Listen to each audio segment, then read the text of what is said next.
Cinema అయిన మహా Maruti talkies cinema రివ్యూకు స్వాగతం. నేను మిస్టర్ బి. నా మాట సూటిగా ఉంటుంది, మ్యాటర్ క్లియర్ గా ఉంటుంది. వీడియో టాకీస్ రాజా. ఇప్పుడు మ్యాటర్ లోకి వెళ్దాం. మొన్న సమ్మర్ లో తమిళ్లో విడుదలై మంచి విజయాన్ని దక్కించుకున్న సినిమా డిమోంటీ కాలనీ.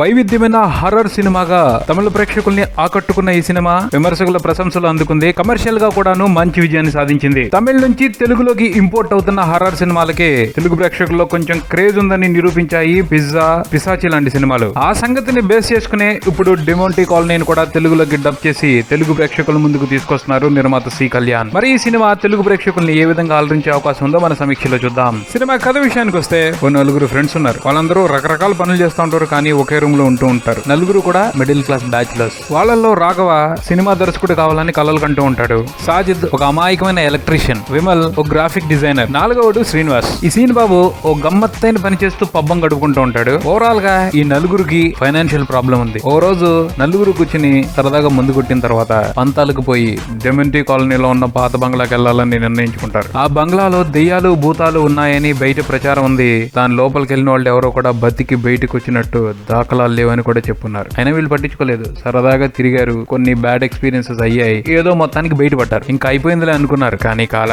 అక్కడి నుంచే వాళ్ళకి భయంకరమైన అనుభవాలు ఎదురవటం మొదలు పెట్టాయి. ఆ అనుభవాలు వాళ్ళని నరకలోకంలో విహరింపజేస్తాయి. వాళ్ళు అలా నరక యాతన అనుభవించడానికే కారణం డిమోంటీ కాలనీ పాత బంగ్లా నుంచి వాళ్ళు ఒక వస్తువు తీసుకురావటమే. ఆ వస్తువు ఏమిటి, దాని వెనుకున్న చరిత్ర ఏమిటి, ఈ నరకయాత్ర నుంచి ఈ నలుగురు ఫ్రెండ్స్ బయట పడగలిగారా లేదా అన్నది ఈ సినిమా మిగిలిన కథ. సినిమా విశ్లేషణ విషయానికి వస్తే ఈ సినిమాతో అజయ్ జ్ఞానముత్తు అనే కుర్రాడు దర్శకుడిగా పరిచయం అయ్యాడు. తమిళ సినిమా పరిశ్రమ నిజంగా ఏదో చాలా పెద్ద పుణ్యం చేసుకుంది కళలకు సంబంధించి. ఏం టెక్నీషియన్స్ అండి బాబు. అవకాశం వస్తే దాన్ని బ్రహ్మాండంగా వాడుకోవడానికి ఎంత కసిగా ఉంటున్నారు అంటే ఏదో చూపించాలి. ప్రేక్షకులు నా సినిమా చూసి కొత్తగా ఫీల్ అవ్వాలి, థ్రిల్ అయిపోవాలి. ఇలా ఆలోచిస్తున్న వాళ్ళే 170 మంది ఉంటున్నారు తమిళ్లో సినిమాలు తీసేవాళ్ళు. ప్రతి నెల ఒకళ్ళో ఇద్దరు దమ్మున్న దర్శకులు పరిచయం అవుతున్నారు. ఎంత వైభోగం. తమిళ సినిమా పరిశ్రమ, తమిళ ప్రేక్షకులు సినిమా వైభోగాన్ని అనుభవిస్తున్నారు. ప్యాషన్ తో సినిమాలు చేస్తున్నారు. తమిళ సినిమా గర్వపడేలా సినిమాలు చేస్తున్నారు. అలాంటి ఒక జమ్మే ఈ అజయ్ జ్ఞానముత్తు కూడా. ఏం తీసాడండి సినిమా. కొత్త తరహా హర్రర్ సినిమా. అతని థాట్స్ ఎంత బాగున్నాయంటే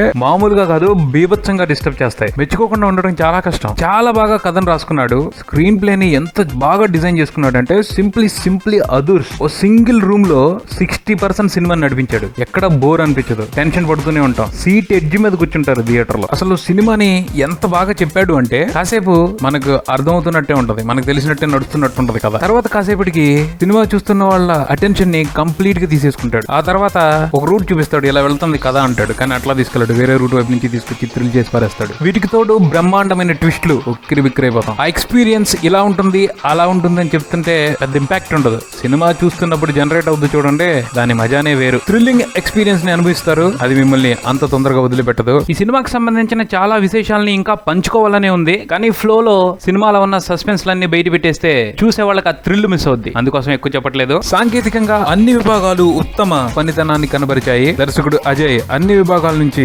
పర్ఫెక్ట్ అవుట్పుట్ తీసుకున్నాడు. అరవింద్ సింగ్ సినిమాటోగ్రఫీ, చిన్న అందించిన బ్యాక్ స్కోర్ కానివ్వండి, ఎడిటింగ్, అన్ని విభాగాలు మంచి పనితనాన్ని కనబరిచాయి. ముఖ్యంగా విజువల్ ఎఫెక్ట్స్ ని ప్రత్యేకంగా కొనియాడాలి. దర్శకుడు అజయ్ కథకు తగ్గట్టు మంచి కంప్యూటర్ గ్రాఫిక్స్ ని సినిమాలో ఇన్వాల్వ్ చేసి హర్రర్ ఎక్స్పీరియన్స్ ని బాగా ఇచ్చారు ప్రేక్షకులకి. అలానే నటీనటులు కూడా చాలా బాగా నటించారు. అరుళ్ నిధి, రమేష్ తిలక్, సనత్, అభిషేక్ జోసఫ్ వారి పాత్రలకు తగ్గట్టు ది బెస్ట్ ఇచ్చారు. మొత్తంగా ఈ సినిమా గురించి మాట్లాడాలి అంటే హర్రర్ సినిమాలను చూసే వాళ్ళకి సినిమా మహా గొప్ప ట్రీట్. అలానే ఈ సినిమాని ఇంకా బాగా ఎంజాయ్ చేయాలంటే కొన్ని కండిషన్స్ ఉన్నాయి. అదేమిటి అంటే ఇందులో హీరోయిజం ఉండదు. సినిమాలో కనిపించే వాళ్ళందరూ సామాన్యమైన మనుషులు. వాళ్ళు అద్భుతాలు చేయలేరు. సినిమా కాబట్టి ఎవడో ఒకడు హీరో ఉండాలి, వాడు ఎంత అసాధ్యాన్నైనా ఛేదించి పారేయాలి వంటి ఆలోచనల్ని పక్కన పెట్టేసి మామూలు మనుషుల జీవితాల్లో జరగకూడని జరిగితే ఎలా ఉంటుంది అన్న దృష్టితో చూస్తే ఈ సినిమా ఫ్యాంటాస్టిక్ గా ఉంటుంది. రెగ్యులర్ గా హర్రర్ సినిమాలు చూసే వాళ్ళకైతే మంచి కిక్ ఇచ్చే సినిమానే. అలాంటి వాళ్ళు అసలు ఈ సినిమాని మిస్ కాకూడదు. ఇది డిమోంటీ కాలనీ సినిమాకి సంబంధించిన రివ్యూ. మరో రివ్యూతో మళ్ళీ కలుద్దాం. Subscribe and keep watching Maruthi talkies. For me mister B and talkies Raja. Thank you.